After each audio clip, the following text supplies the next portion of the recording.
Explore the life ETL এর নতুন একটি পর্বে তোমাদের সবাইকে স্বাগত জানাই। আশা করি তোমরা ভালো আছো, সুস্থ আছো আর আমাদের পাশে আছো। শুরু হয়ে গেছে আমাদের আন্দামান সিরিজ। দেখে নিয়েছো নিশ্চয়ই প্রথম পর্ব। কেমন লাগলো অবশ্যই কমেন্টের মাধ্যমে জানিও। আর আজ চলে এসেছি দ্বিতীয় পর্ব নিয়ে, শুধুমাত্র তোমাদের জন্য। আন্দামান ঘুরতে গেলে অবশ্যই কিন্তু আমাদের ভ্লগগুলো দেখে তবেই তোমরা যেও, কারণ তোমাদের জন্য রয়েছে অসংখ্য ইনফরমেশন। আর ভ্লগটা যদি ভালো লেগে থাকে তবে করতে হবে লাইক, কমেন্ট, শেয়ার আর সাবস্ক্রাইব করতে হবে আমাদের চ্যানেল এক্সপ্লোর দ্য লাইফ ইটিএলকে। বেল বাটনটা প্রেস করে দিতে হবে পরবর্তী ভ্লগের নোটিফিকেশন ঝটপট পাওয়ার জন্য। তাহলে আর বেশি কথা না বলে চলো শুরু করা যাক আজকের ভ্লগ।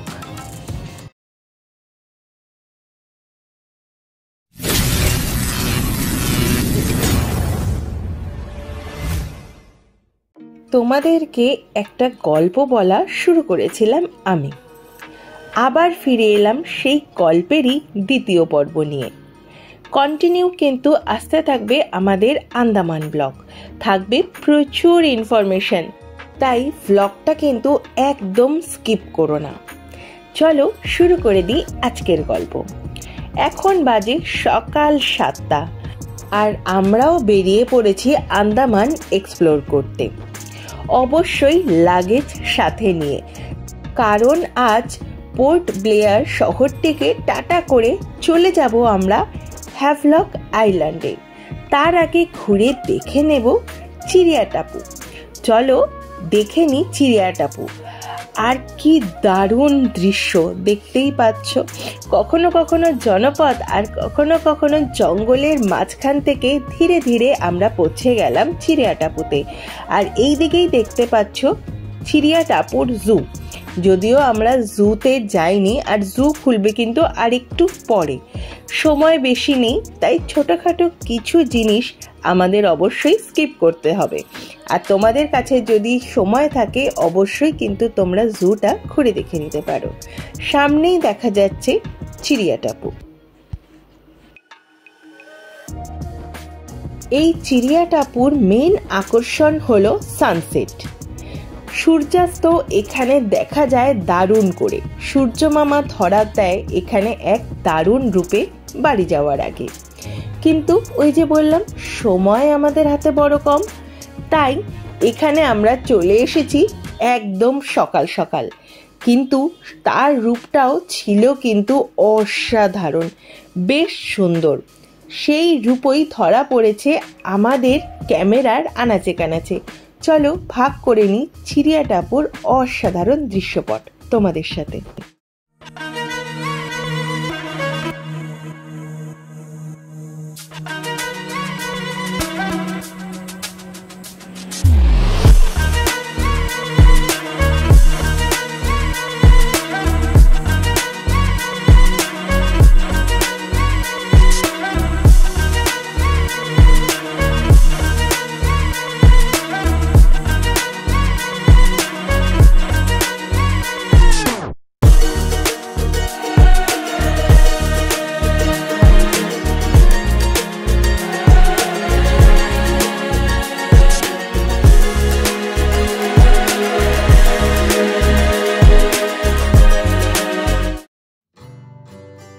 কেমন লাগলো তোমাদের চিড়িয়া টাপু? আমাদের তো লেগেছে অসাধারণ। যদিও মিস করে গেলাম সন্ধে সানসেট, তবুও আশা রাখলাম পরে আবার হবে, মানে পরে অন্য কোনো সময় আসবো সানসেট দেখতে। কিন্তু আজ সকালের স্নিগ্ধ সৌম্য রূপ উপভোগ করে নিতে পিছপা হলাম না। চলে এসেছি পোর্ট ব্লেয়ার শহরের আরো একটি প্রধান আকর্ষণ সেলুলার জেলে। সেলুলার জেল মানে কালা পানি। এই জেলটির নাম শুনলেই গায়ে কেমন কাটা দিয়ে ওঠে, তাই না? কত মানুষের আর্তনাদ যে লুকিয়ে রয়েছে এখানে, আর কত ইংরেজদের অত্যাচার যে এখানে রয়েছে আনাচে কানাচে লুকোনো, তা কিন্তু এখানে না এলে ভাবাই যায় না। আমরা এখানকার জেল সম্বন্ধে অনেক গল্প শুনেছি, কিন্তু তা চোখের সামনে দেখা এবং কয়েদিদের সাথে কেমন ব্যবহার করত ইংরেজরা, তা যখন নিজের চোখের সামনে আমরা দেখতে পাই, সেটা যেন শিহরণ জাগায় গায়ে। এখানে কয়েদিদের উদ্দেশ্যে রাখা রয়েছে দুটি জ্যোতি, একটি স্বতন্ত্র জ্যোতি আর একটি হলো অমর জ্যোতি, যা কিন্তু সবসময় প্রজ্বলিত করে রাখা হয়। আর এখানের এই দুটি জ্যোতিকে জ্বালিয়ে রাখার জন্য গ্যাসের যোগান দেয় ইন্ডিয়ান অয়েল। সারা মাসে প্রায় 16টি গ্যাস এখানে লাগে এই জ্যোতি দুটোকেই উজ্জ্বল করে রাখার জন্য। এই অশ্বত্থ গাছটিকে বলা হয় সাক্ষী গাছ। সেলুলার জেলের সব অত্যাচারের সাক্ষী হলো এই গাছটি। हाफ ऑफ द पार्ट है, इसके नेक्स्ट हाफ फ्रीडम फाइटर्स के फोटो गैलरी है। बेसिकली अभी मैं जो चीज़ के बारे में बताने जा रहा हूँ, यहाँ पे हर आधे घंटे में एक टूर होता है, उसके रोड मैप है, उसमें क्या क्या होगा। सबसे पहले जो कुछ यहाँ पे विजिबल है, इन सभी चीज़ के बारे में ब्रीफिंग होगा, यानी कि जेल का कंस्ट्रक्शन कब हुआ, कैसा हुआ, पहले इसमें कितने विंग्स था, अभी टूटने के बाद कितना बचा हुआ, एक कब टूटा, ये सब चीज़ के बारे में बताएगा। अगला यहाँ से आपको ले जाएगा फांसी घर की ओर। फांसी घर जिसको गैलोज भी बोलते हैं, उसमें उसका मैकेनिज्म वगैरह बताया जाएगा। थर्ड कोर्ट वर्कशॉट है, जहाँ पे बहुत सारे मॉडल है, कुछ ओरिजिनल चीज़ें भी है। ये सारी चीज़ पनिशमेंट्स के बारे में, उन्होंने जब फ्रीडम फाइटर्स को काला पानी के तहत अंडमान भेजते थे, उनको क्या टॉर्चर वगैरह देगी, वहाँ पे ब्रीफिंग होगा। फिर रूम्स की ओर ले जाएगा, रूम का लॉकिंग सिस्टम कैसे होते थे। देखिए उस ज़माने में इस जेल के अंदर पूरे 693 रूम्स थी, लेकिन किसी भी रूम में कोई वॉशरूम, टॉयलेट, बाथरूम ऐसे कोई फैसिलिटी नहीं होता था। उन फ्रीडम फाइटर्स को उस वक्त क्या प्रोवाइड करते थे। फिर अंडमान के एयरपोर्ट जिनके नाम से वीर सावरकर जी, आप लोग जो एयरपोर्ट में है ना वीर सावरकर, तो वीर सावरकर जी का भी रूम यहाँ पे है, तो उनका रूम, उनका हिस्ट्री, काला पानी का सज़ा किस लिए इसको बोलते हैं, जेल का नाम सेलुलर जेल क्यों पड़ा, ये सारे चीज़ ब्रीफिंग में आएगा। आधा घंटा से 40 मिनट का टूर होता है, जो अभी यहाँ से स्टार्ट होने जा रहा है, और ये सारी चीज़ कवर करते हुए इसके ऊपर वॉच टावर तक जाएगा। एक बार कंप्लीट होने के बाद ऊपर सभी को फ्री कर दिया जाएगा, वहाँ से फोटोग्राफीज वगैरह करते हुए इसी रास्ते आपको लौट के भी आना है। लौट के आते वक्त ये मेन गेट के सामने आप लोग आएगा, उस वक्त भी जिनके पास जितना टाइम है आप लोग अपने अकॉर्डिंगली यहाँ पे टाइम स्पेंड कर सकते हो और यहाँ से एग्जिट भी कर सकते हो, क्योंकि ये टूर हर आधे घंटे में एक टूर होता है। जिनको अभी टूर में जाना जा सकते हो, वापस जब आओगे आप लोग यहाँ पे फिर चाहे तो इस गैलरी को कंटिन्यू कर सकते हो और यहाँ से बाहर निकल सकते हो। चलो আমরা কিন্তু নিয়ে নিয়েছিলাম গাইড, কারণ এখানকার সম্পূর্ণ ইতিহাস জানার জন্য অবশ্যই নিয়ে নিতে হবে তোমাদের গাইড। আর আমাদের গাইড খরচ পড়েছিল প্রায় 300 টাকার মতো। এখানে যদি তোমরা গ্রুপ হিসাবে যাও তাহলে গাইডের খরচ পড়বে কম, কিন্তু পার্সোনালি গেলে তাহলে কিন্তু খরচ একটু বেশি পড়তে পারে। আমরা চলে এসেছি ফাঁসি ঘরের সামনে। এখানে তোমরা যে জায়গাটি দেখছো, এখানেই কিন্তু মানুষজনকে ফাঁসি দেওয়া হতো, মানে কয়েদিদের। এই দড়িটা শুধু নতুন, বাকি সব কিছুই কিন্তু সেই পুরনো। লেগে রয়েছে এই ঘরের আনাচে কানাচে কত মানুষের চোখের জল বা আর্তনাদ। এই জায়গাটি যে তোমরা দেখছো, এই জায়গাটিতে কয়েদিদের দিয়েই কিন্তু কাজ করানো হতো। কাজ শুধু কাজ নয়, বলা যেতে পারে অত্যাচার করা হতো তাদের উপর। ফাঁসি দেওয়ার পর কয়েদিদের এখানেই সম্পূর্ণ করা হতো অন্তিম ক্রিয়া, তারপরে ছুঁড়ে ফেলে দেওয়া হতো মহাসাগরের বুকে। চলুন দেখে নিই শাস্তিস্বরূপ কীভাবে কয়েদিদের দিয়ে কাজ করানো হতো। এইসব যে জিনিসগুলো দেখতে পাচ্ছ তোমরা, সবই কিন্তু সেই পুরনো যুগের, এতে কোনো ভোল বদল করা হয়নি। এখানকার প্রধানত কাজগুলো ছিল নারকেল থেকে তেল বার করা, নারকেল ছাড়ানো, নারকেলের ছোবা দিয়ে দড়ি বানানো, মানে যত রাজ্যের কঠিন কাজ এখানে করানো হতো। এবং যারা এই কাজ করতে না চাইতো তাদের এইভাবেই শাস্তি দেওয়া হতো। আর তারপরেও যদি কেউ বলতো আমি এই শাসন মানব না, তাদেরকে এরকম পোশাক পরিয়ে হাতে পায়ে বেঁধে দেওয়া হতো লোহার বল, যাতে তাদের হাঁটতে চলতে অসুবিধা হয় বা হাত পা কেটে রক্ত বেরিয়ে আসে। কি অমানবিক, তাই না? দেখতেই পাচ্ছ সেলুলার জেলের গঠন কেমন ভুল ভুলাইয়ার মতো। এখানে ছিল 7টি মেন জেল, তার মধ্যে এখন রয়েছে 3টি, আর বাকি 4টি ভেঙে করা হয়েছে হাসপাতাল। এই সেলগুলিতেই কিন্তু কয়েদিদের বন্দি করে রাখা হতো। কিন্তু কি আশ্চর্যজনকভাবে এই সেলের দরজার যে হাতলটা সেটাকে ঘিরে রাখা হয়েছে, যাতে চাবি হাতে কোনো মতে পেয়ে গেলেও সেলের দরজাটি যাতে খোলা না যায়। এখানে রয়েছে সেই সব কয়েদিদের নাম যারা আমাদের জন্য নিজেদের প্রাণ উৎসর্গ করেছেন। দেশ অনুযায়ী নামগুলো দেওয়া রয়েছে। এখানে কিন্তু চোখে পড়ার মতো সবথেকে বাঙালি এবং পাঞ্জাবি মানুষদেরকেই নির্বাসিত করা হতো। মানে বলতে গেলে পাঞ্জাবি আর বাঙালিরাই বেশি আত্মত্যাগ করেছে আমাদের দেশকে স্বাধীন করার জন্য। কিন্তু সেই স্বাধীনতার ফল আমরা তো চোখের উপর দেখতেই পাচ্ছি। এখানে এসে আরও একটি তথ্য জানতে পারলাম, যেটি কিনা ইংরেজরা কিন্তু কখনোই কোনো কয়েদিদের উপরে অত্যাচার করতো না। তারা আমাদের দেশের মানুষকে দিয়েই নিজের দেশের মানুষদেরকে অত্যাচার করাতো। আমার একটা কথা প্রায়ই মনে হয়, আমরা যদি নিজেরা ইংরেজদেরকে সাহায্য না করতাম তাহলে কিন্তু তারা এমনভাবে আমাদের দেশটাকে গ্রাস করে নিতে পারতো না। তাদের থেকে ভালো জিনিসটা আদায় করে নিয়ে খারাপটাকে কিন্তু দমন আমরা করতেই পারতাম, কিন্তু সেটা হয়নি কিছু মানুষের স্বার্থপরতার জন্য। আজও কিন্তু চোখে পড়ে এমন কিছু স্বার্থপর মানুষজনদের, যারা সত্যি আমাদের দেশের জন্য বা আমাদের সমাজের জন্য ক্ষতিকারক। আমরা চলে এসেছি সেলুলার জেলের ছাদের উপরে। দেখো, এক একটি পোর্শন কিন্তু সম্পূর্ণভাবে আলাদা নয়। এক পোর্শন থেকে আর এক পোর্শনে যাওয়ার রাস্তা রয়েছে সুন্দর করে, মানে সেনারা একদিক থেকে অন্য দিকে সহজেই যাতায়াত করে নিতে পারত। আর এই হচ্ছে সেই হসপিটালটি। আর সেলুলার জেলের ছাদ থেকেই কিন্তু দেখতে পাওয়া যায় রস আইল্যান্ডকে।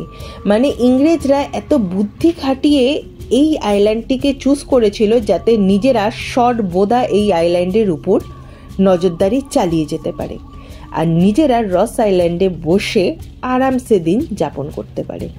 সত্যি বুদ্ধির তারিফ করতে হয় তাদের। চলে এসেছি পোর্ট ব্লেয়ার ডকে। এইবার আমাদের ক্রুজে ওঠার পালা। উফ, ভাবতেই মনটা কেমন নেচে নেচে উঠছে। মানে কি বলবো, একটা আলাদাই উত্তেজনা ফিল করছি।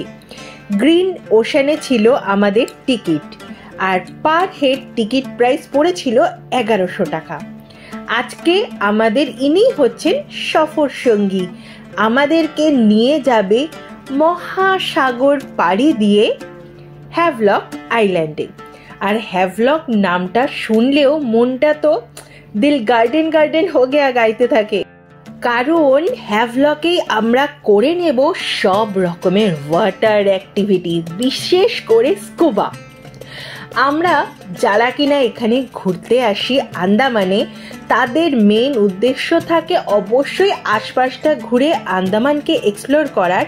তার থেকেও বড় উদ্দেশ্য থাকে ওয়াটার রাইড করে নেবার। আর আমাদেরও সেই সময়টা আসতে চলেছে খুব তাড়াতাড়ি। চলো ঘুরে দেখিয়ে দিই আমাদের ক্রুজটি ছিল কিন্তু সত্যি অসাধারণ। হঠাৎ করেই দেখলাম শুরু হয়ে গেছে মিউজিক, আর গানের তালে তালে কোমর দুলাতে শুরু করে দিয়েছে আমাদের সহযাত্রী বন্ধুরা।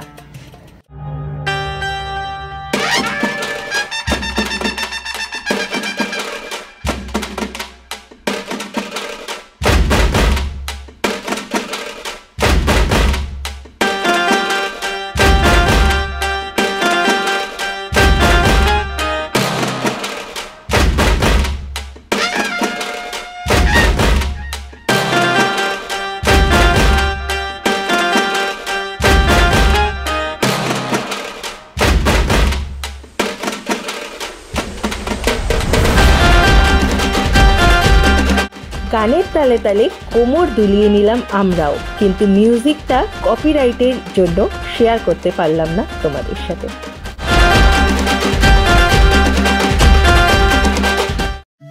আমাদের গ্রিন ওশান ছুটে চলেছে নীল জলরাশির বুক চিরে। আশপাশের সৌন্দর্য অসাধারণ, চোখ ফেরানো যায় না। আমাদের পোর্ট ব্লেয়ার থেকে হ্যাভলকে যেতে সময় লেগেছিল 2.5 ঘন্টা, আর টিকিট প্রাইস পড়েছিল 1100 টাকা করে পার হেড। এছাড়াও এখানে কিন্তু রয়েছে পুরো এসি রুম, মানে গরমে কষ্ট পেতে হবে না। তার সাথে আর সিনেমাও দেখে নিতে পারো মন ভরে। সেটা তো দেখিয়ে দিলাম তোমাদেরকে।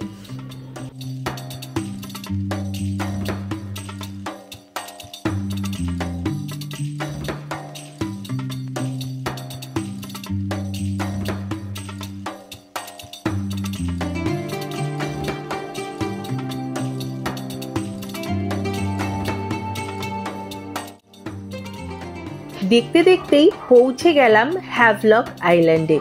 আরে থরি হ্যাভলক নয়, স্বরাজ দ্বীপে। এখানে কিন্তু মোদিজি নামগুলো চেঞ্জ করে দিয়েছেন সব দ্বীপের। আর আমার এই প্রয়াস কিন্তু লেগেছে সত্যি অসাধারণ।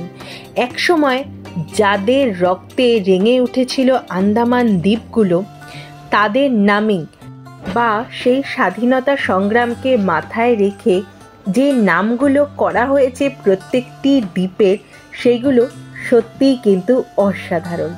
আমার তো দারুণ লেগেছে। তোমাদের কেমন লেগেছে এই নতুন নামগুলি সেটা কিন্তু জানাতে ভুলো না, অবশ্যই কমেন্ট করো। চলে এসেছি হ্যাভলক আইল্যান্ডে। মনটা কিন্তু দারুণ খুশি হয়ে গেল। কিন্তু আমাদের সময় তো হাতে কম আছে, সেইটা তোমাদেরকে আমি আগেই বলে দিয়েছি। তাই এখান থেকে আমরা সোজা হোটেলে যাব না, যাব হচ্ছে রাধানগর বিচ ঘুরে দেখে নিতে।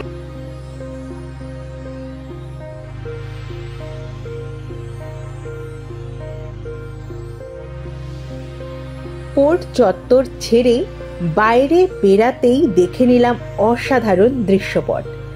এই পাশে যেই হোটেলটিকে দেখছো সেটাই কিন্তু হতে চলেছে আমাদের আজকের আস্তানা।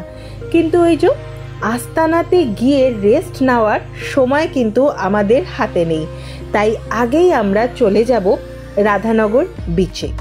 আর গতকাল করে নেব জলকেলি, মানে ওয়াটার অ্যাক্টিভিটিসগুলো। আচ্ছা, একটা ইনফো দিয়ে দিই, যারা কিনা ওয়াটার অ্যাক্টিভিটি করতে চাও, বিশেষ করে স্কুবা, তারা কিন্তু অবশ্যই নিজেকে ফিট রাখা শুরু করে দাও, কারণ ফিটনেস অবশ্যই প্রয়োজন স্কুবা করে নেওয়ার জন্য। আর তোমাদেরকে কিন্তু ওনারা স্কুবা করতে নিয়ে যাওয়ার আগে সেইটা জিজ্ঞাসাও করে নেবে যে তোমার কোনো শারীরিক অসুবিধা আছে কিনা।